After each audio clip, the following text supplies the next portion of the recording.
Selamat pagi teman-teman, salam sejahtera buat kita semua. Pada hari ini, kami dari kelompok 4, mata kuliah Praktikum Bimbingan dan Konseling Karir, dengan dosen pengampu Ibu Asia SPD MPD, kami akan menjelaskan atau mempresentasikan materi kami tentang penerapan teori Trade and Factor ini. Nah, adapun anggota kelompok terdiri dari saya, Christine Tambunan, Safina Mutiara Dewi Asmon, kemudian yang ketiga Tesalonika Siregar. Pembahasan materi kami terbagi menjadi 2, yaitu pengertian teori yang dijelaskan secara singkat, kemudian penerapan teori dalam layanan BK. Sebelum masuk ke pembahasan, Aristoteles mengatakan bahwa kesenangan dalam sebuah pekerjaan membuat kesempurnaan pada hasil yang dicapai. Jadi, ketika kita ingin mendapatkan karir atau pekerjaan, kita harus ada kesenangan di dalam pekerjaan tersebut sehingga hasilnya itu akan memuaskan. Kita harus tulus untuk mengerjakan sesuatu supaya hasilnya itu akan memuaskan, kita rasakan. Nah, untuk slide selanjutnya, yaitu tentang pengertian teori Trade and Factor ini akan dijelaskan oleh Safina. Kemudian untuk materi yang kedua, penerapan teori Trade and Factor ke dalam program pelayanan BK secara umum, SMP, SMA, atau SMK, akan dijelaskan oleh Tesalonika Siregar dan saya, Christine Tambunan. Kepada Safina, dipersilahkan. Terima kasih waktunya Christine. Baiklah teman-teman, kita akan membahas singkat tentang teori Trade and Factor untuk mengingat kembali teori Trade and Factor yang sudah dibahas di pertemuan sebelumnya. Baiklah, teori Trade and Factor adalah pandangan yang mengatakan bahwa kepribadian seseorang dapat dilukiskan dengan mengidentifikasikan sejumlah ciri sejauh tampak dari hasil testing psikologis yang mengukur masing-masing dimensi kepribadian itu. Hadiarni Irman 89-90 2009. Anggapan keliru tentang Trade and Factor. Trade and Factor terkadang digambarkan secara keliru sebagai 3 wawancara dan sekumpulan omong kosong. Padahal bukan seperti itu. Yang benar adalah pertama, wawancara pertama dilakukan untuk mengenal latar belakang klien dan memberikan tes. Yang kedua, wawancara kedua dilaksanakan untuk mengetahui hasil tes yang diterjemahkan oleh konselor. Yang ketiga, pada wawancara ketiga ini, klien meninjau pilihan-pilihan karir sesuai data yang dipaparkan dan dikirimkan oleh konselor untuk mencari informasi lebih jauh dan lebih banyak lagi mengenai karir yang lebih spesifik. Konseling Trade and Factor berpegang pada pandangan yang sama dan menggunakan tes-tes psikologis untuk menganalisis atau mendiagnosis seseorang mengenai ciri-ciri, dimensi, atau aspek kepribadian tertentu yang diketahui mempunyai relevansi terhadap keberhasilan atau kegagalan seseorang dalam jabatan dan mengikuti suatu program studi. Baiklah teman-teman, tadi kita sudah membahas singkat tentang teori Trade and Factor. Selanjutnya, teman saya, Tesalonika, akan menjelaskan atau memaparkan materi mengenai penerapan teori Trade and Factor. Kepada Tesalonika, saya persilakan. Baiklah, selanjutnya saya akan membahas tentang penerapan teori Trade and Factor ke dalam program pelayanan BK umum, SMP, SMA, atau SMK.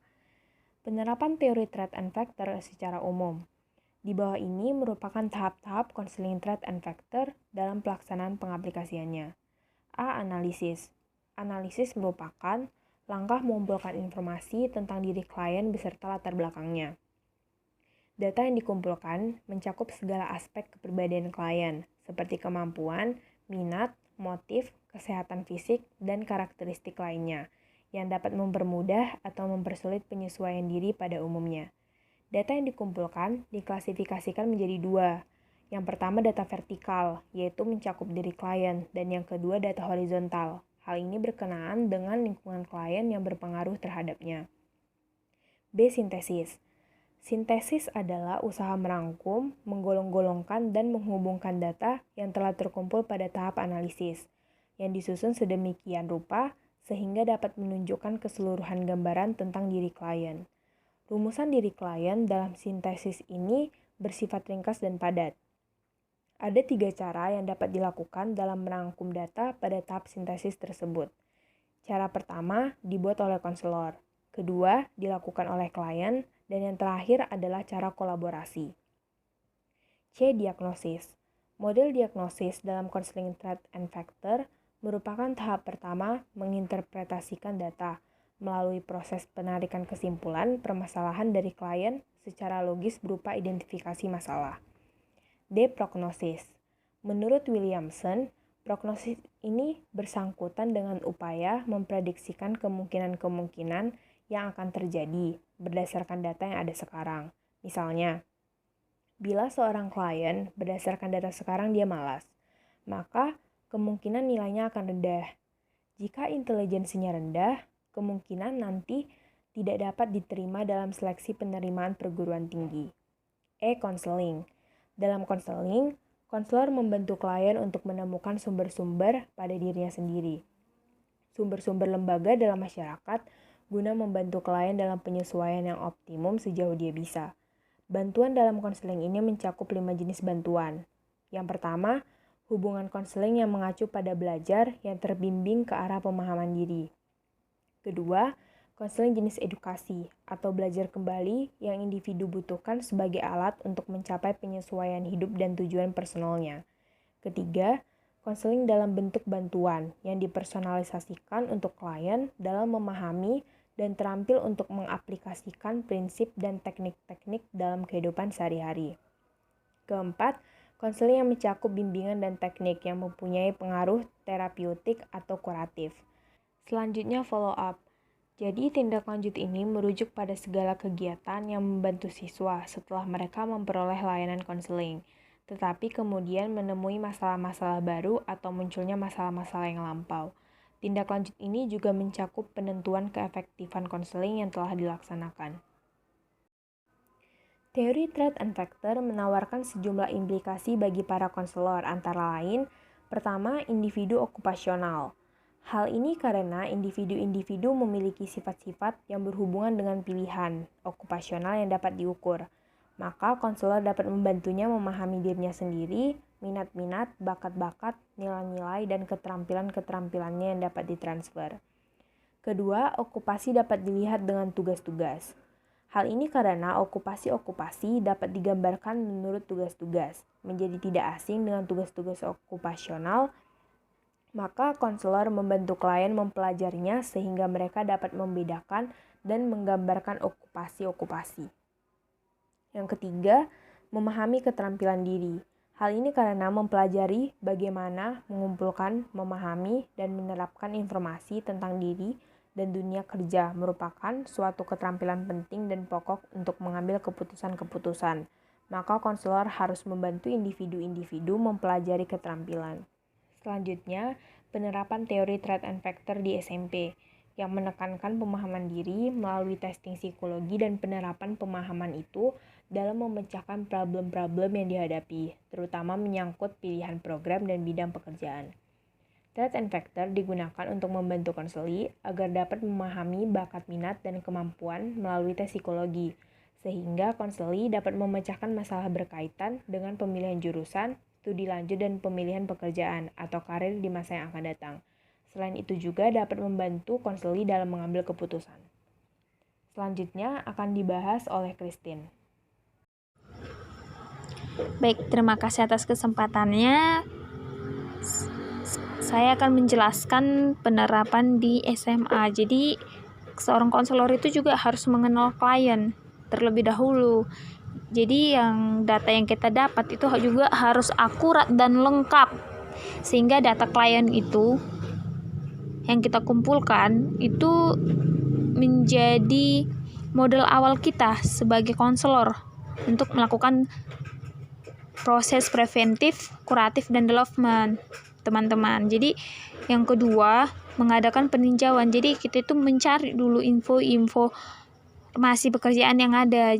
yang kemudian juga kita juga harus mengenal sifat pekerjaan itu seperti apa, keahlian apa yang dibutuhkan, dan persyaratan apa yang dibutuhkan oleh pekerjaan tersebut.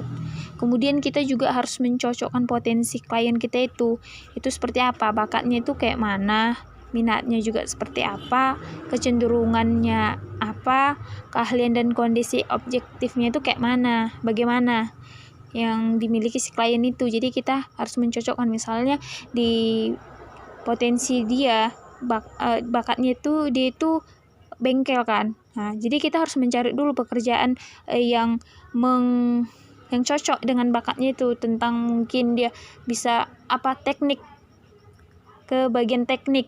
Mungkin kita bisa mencari pekerjaan-pekerjaan yang cocok sesuai minatnya tersebut. Dan contohnya lagi, misalnya dia suka dengan menghitung, mungkin kita bisa mencari pekerjaan tentang menghitung. Jadi kita itu mencari kesamaan bakat yang dimiliki si klien tersebut atau peserta didik. Kita bantulah untuk mencari kesamaannya, seperti itu. Kemudian melakukan konseling dengan klien. Jadi kita itu harus mendiskusikan kembali hal-hal yang berhubungan dengan data diri dan pekerjaan yang telah kita cari tadi, yang informasi yang telah kita kumpulkan tadi. Kemudian si klien itulah melakukan pemilihan atau mengambil keputusan dari apa yang dia inginkan, seperti itu. Kemudian jadi kesimpulannya itu, ini bisa dilakukan dengan melakukan konseling individu dan kelompok. Jadi tapi berdasarkan atau berkaitan dengan tahap-tahap yang sudah dijelaskan oleh teman kita tadi, tentang yang pertama itu analisis, melakukan sintesis atau menggolongkan informasi itu, data itu cocoknya di mana, kemudian kita mendiagnosis atau menyimpulkan atau menarik kesimpulan permasalahan itu. Berarti contohnya klien ini cocoknya di sini, berarti kita tariklah kesimpulannya, seperti itu.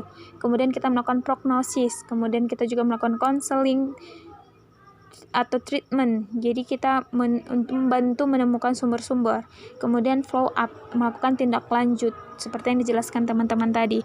Nah, terima kasih untuk kesempatannya teman-teman. Sekian presentasi kami. Kurang lebihnya kami mohon maaf. Kami menerima kritik dan saran secara tangan terbuka.